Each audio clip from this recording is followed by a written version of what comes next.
Praise the lord. హల్లెలూయా. ఒక సంవత్సరం ప్రణాళికతో అనుదిన బైబిల్ పఠనం. ఈరోజు 11 నవంబర్ 2025. ఈ సంవత్సరంలో ఇది 315వ రోజు. ఈ దినం కొరకు ఏర్పాటు చేయబడిన బైబిల్ వాక్య భాగాలు పాత నిబంధన విలాప వాక్యములు 3, 4, 5 అధ్యాయాలు మరియు కొత్త నిబంధన హెబ్రీయులకు రాసిన పత్రిక 8వ అధ్యాయము.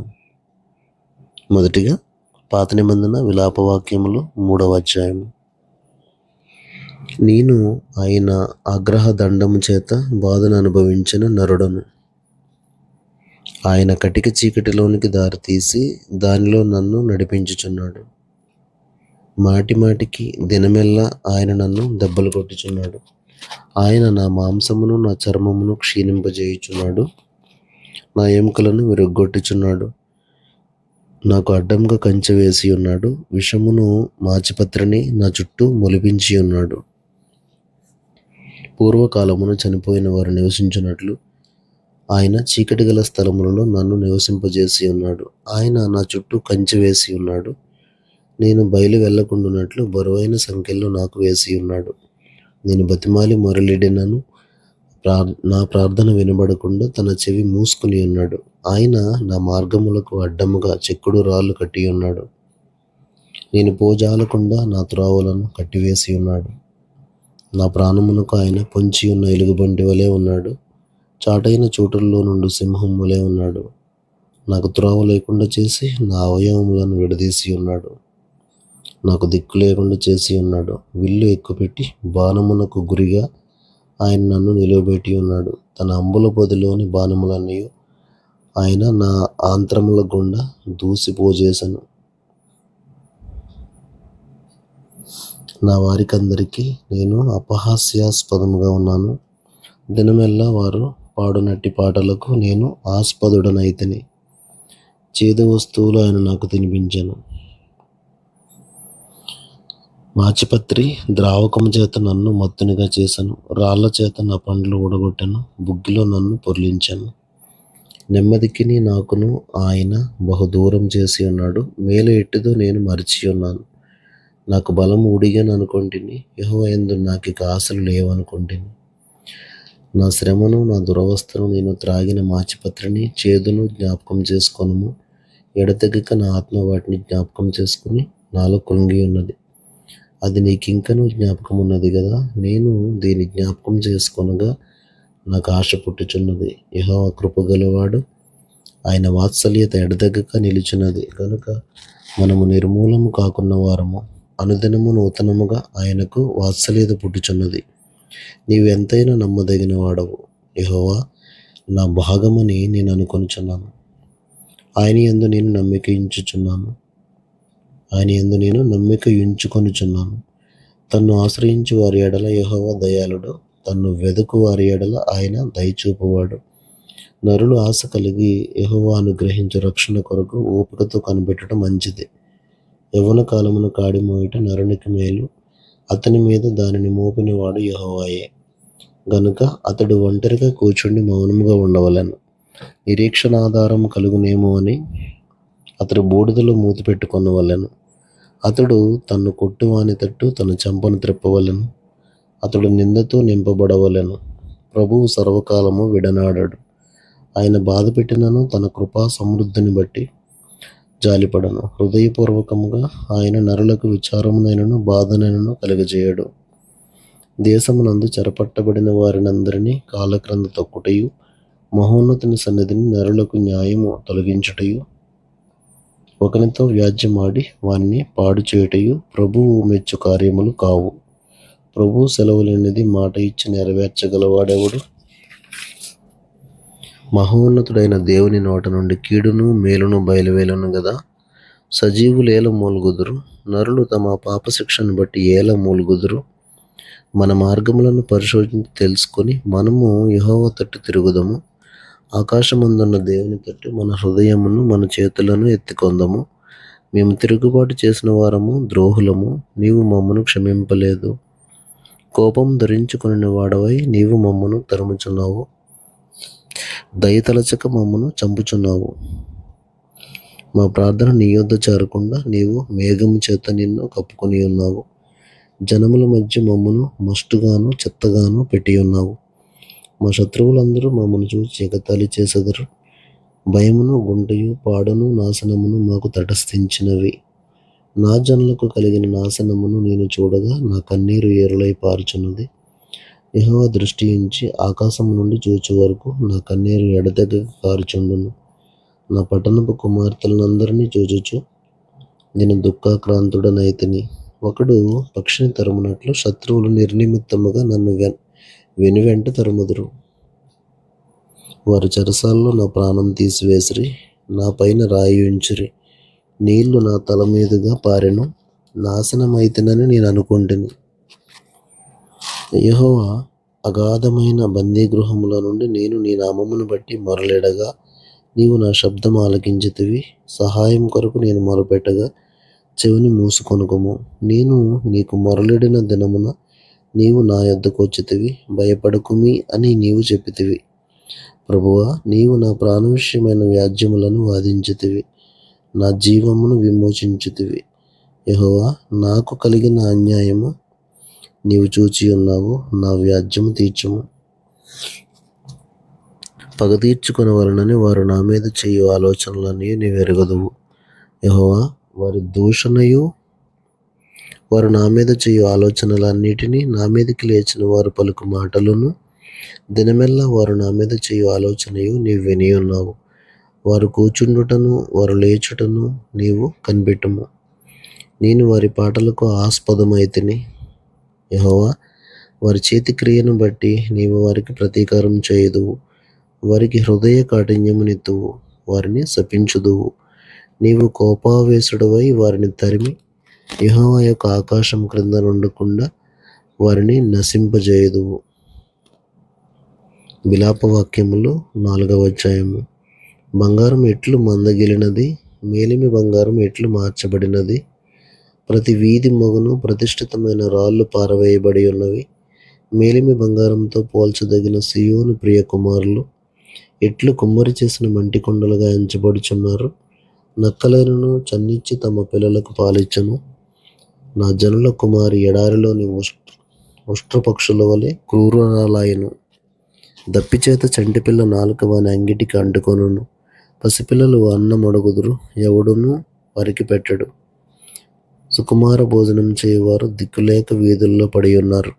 రక్తవర్ణ వస్త్రములు తొడిగి పెంచబడిన వారు పెంట కుప్పలను కౌగిలించుకొనెదరు.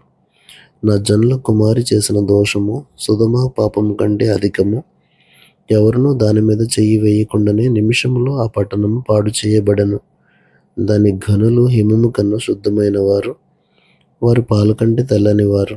వారి శరీరములు పగడముల కంటే ఎర్రనివి, వారి దేహకాంతి నీలము వంటిది. అట్టి వారి ఆకారము బొగ్గు కంటే నలుపాయను. వారిని వీధులలో చూచువారు వారిని గుర్తుపట్టజాలరు. వారి చర్మము వారి ఎముకలకు అంటుకొని ఉన్నది, అది ఎండి కర్ర వంటిదాయను. క్షామహతులు భూఫలములు లేక పొడవబడి క్షీణించిపోయెదరు. ఖడ్గహతులు క్షామహతుల కన్నా భాగ్యవంతులు. వాత్సల్యం గల స్త్రీల చేతులు తాము కనిన పిల్లలను వండుకొనెను. నా జనుల కుమారికి వచ్చిన నాశనంలో వారి బిడ్డలు వారికి ఆహారమైరి. యెహోవా తన ఉగ్రతను నెరవేర్చి తన కోపాగ్నిని కుమ్మరించెను. సియోనులో ఆయన అగ్ని రాజుబెట్టెను, అది దాని పునాదులను కాల్చివేసెను. బాధించువాడు గాని విరోధి గాని యెరూషలేము గౌనుల్లోనికి వచ్చునని భూరాజులకైనను లోక నివాసులందరిలో మరి ఎవరికైనను తోచి ఉండలేదు. దానిలో నీతిమంతుల రక్తమును ఊడ్చిన దాని ప్రవక్తల పాపములను బట్టి, దాని యాజకుల దోషములను బట్టి జనులు వీధుల్లో అందుల వలె తిరుగులాడెదరు. వారు రక్తం అంటిన అపవిత్రులు, ఎవరునూ వారి వస్త్రములను ముట్టకూడదు. పొమ్ము అపవిత్రుడా, పొమ్ము పొమ్ము, ముట్టవద్దని జనులు వారితో అనిరి. వారు పారిపోయి తిరుగులాడుచుండగా అన్యజనులైన వారు ఇకను వారిక్కడ కాపురం ఉండకూడదని చెప్పుకొనిరి.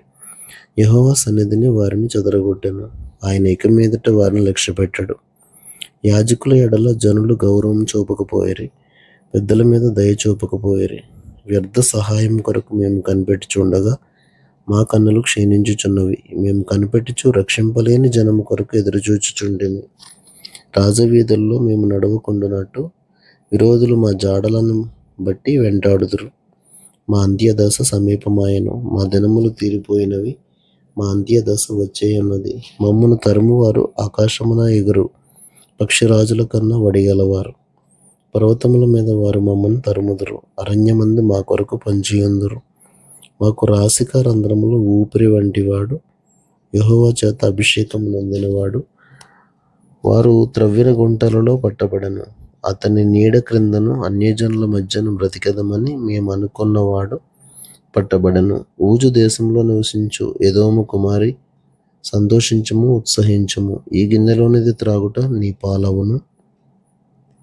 నీవు దానిలోనిది త్రాగి మత్తిల్లి నిన్ను దిగంబరినిగా చేసుకొందువు. సియోను కుమారి, నీ దోష శిక్ష సమాప్తమాయెను. ఇక మీదట ఆయన మరెన్నడూను నిన్ను చెరలోనికి కొనిపోడు. ఎదోము కుమారి, నీ దోషమునకు ఆయన శిక్ష విధించును. నీ పాపములను ఆయన వెల్లడిపరచును. విలాపవాక్యములు 5వ అధ్యాయము. యెహోవా, మాకు కలిగిన శ్రమ జ్ఞాపకం చేసుకొనుము. దృష్టించి మా మీదకి వచ్చిన నింద ఎట్టిదో చూడుము. మా స్వాస్థ్యము పరదేశుల వశమాయెను. మా ఇండ్లు అన్యుల స్వాధీనమాయెను. మేము దిక్కులేని వారము, తండ్రి లేని వారము. మా తల్లులు విధవరాండ్రైరి. ద్రవ్యమిచ్చి నీళ్లు త్రాగితిమి, క్రయమునకు కట్టెలు తెచ్చుకుంటుమి. మమ్మను తరుమువారు మా మెడల మీదకి ఎక్కి ఉన్నారు. మేము అలసట చెంది ఉన్నాము. విశ్రాంతి అనున్నది మాకు లేదు. పట్టుకూటికై ఐగుప్తీయులకును అష్షూరీయులకును లోబడి ఉన్నాము. మా తండ్రులు పాపం చేసి గతించిపోయిరి. మేము వారి దోష శిక్షను అనుభవించుచున్నాము. దాసులు మాకు ప్రభువులైరి. వారి వశము నుండి మమ్మను విడిపింపగల వాడెవడనూ లేడు. ఎడారి జనుల ఖడ్గభయము వలన ప్రాణమునకు తెగించి మా ధ్యానము తెచ్చుకొనుచున్నాము. ఎడారి జనుల ఖడ్గభయము వలన ప్రాణమునకు తెగించి మా ధాన్యం తెచ్చుకొనుచున్నాము. మహాక్షామము వలన మా చర్మం పొయ్యి వలె నలుపెక్కెను. శత్రువులు సియోనులో స్త్రీలను చెరిపిరి, యూదా పట్టణములలో కన్యకలను చెరిపిరి. చేతులు కట్టి అధిపతులను ఉరితీసిరి. వారు ఏమాత్రమును పెద్దలను గనపరచలేదు. యవనస్తులు తిరుగటి రాయి మోసిరి. బాలురు కట్టెల మోపు మోయజాలకు తడబడిరి. పెద్దలు గుమ్మముల యొద్ద కూడుట మానిరి. యవనస్తులు సంగీతము మానిరి. సంతోషము మా హృదయమును విడిచిపోయాను. నాట్యము దుఃఖముగా మార్చబడి ఉన్నది. మా తల మీద నుండి కిరీటం పడిపోయాను. మేము పాపం చేసి ఉన్నాము, మాకు శ్రమ. దీని వలన మాకు ధైర్యం చెడి ఉన్నది. సియోను పర్వతం పాడైనది. నక్కలు దాని మీద తిరుగులాడుచున్నవి. మా కన్నులు దీన్ని చూచి మందగిలెను. యెహోవా, నీవు నిత్యము ఆసీనుడు అయి ఉందువు. నీ సింహాసనము తరతరములుండును. నీవు మమ్మను ఎల్లప్పుడూ మర్చిపోవుట ఎలా? మేము ఇంతకాలము విడిచిపెట్టుట ఎలా? యెహోవా, నీవు మమ్మను నీ తట్టు త్రిప్పిన ఎడల మేము తిరిగెదము. మా పూర్వస్థితి మరలా మాకు కలుగజేయము. నీవు మమ్మను బొత్తిగా విసర్జించి ఉన్నావు. నీ మహోగ్రత మా మీద వచ్చినది.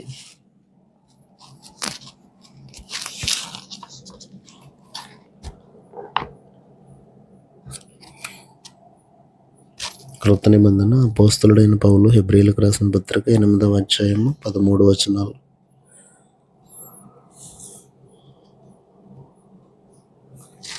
మేము వివరించుచున్న సంగతుల్లోని సారాంశం ఏదనగా, మనకు అట్టి ప్రధాన యాజకుడు ఒకడున్నాడు. ఆయన పరిశుద్ధాలయమునకు అనగా మనుష్యుడు కాక ప్రభువే స్థాపించిన నిజమైన గుడారమునకు పరిచారకుడై ఉండి పరలోకమందు మహామహుని సింహాసనమునకు కుడి పార్శ్వమున ఆసీనుడాయను. ప్రతి ప్రధాన యాజకుడు అర్పణలను బలులను అర్పించుటకు నియమింపబడను. అందుచేత అర్పించుటకు ఈయనకు ఏమైనా ఉండుట ఆవశ్యము.